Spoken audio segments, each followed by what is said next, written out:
And the way that we own the situation, the way that we actually could take extreme ownership of this, is through applying these laws of combat. I see it on your face, the pressure and the stress out there. I can literally see the wheels turning in your mind. You should always be asking yourself, what should I be doing right now as a leader?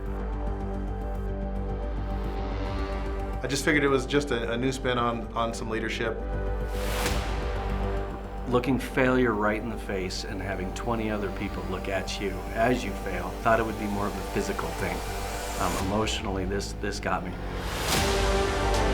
Because you can't get better just by winning all the time. Failure is where you learn, move forward, grow. Do you put people in place to be successful when you're gone? Or do you just hope that people pick up the slack while you're gone?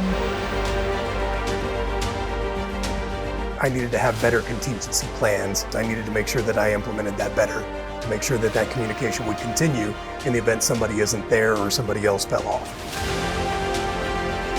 Those difficulties that we experienced out there in the field is translatable to what we're doing both in the branch here in Groundworks as well as in our personal lives back at home. You have to understand the standards that you must maintain, and then you have to drive those same standards down to your team. It's made me aware of things that we do naturally that you just don't think about. Now it's given me an avenue and a path to where I can look at myself objectively now. That's one of my biggest takeaways, is just clear, concise communication and explaining the intent and the why of the mission so that all the team can get on board with that. This is a good playbook to go change your lives. As a leader, as a mother, as a father, as a husband, as a wife, you could change your life by implementing these principles, guaranteed.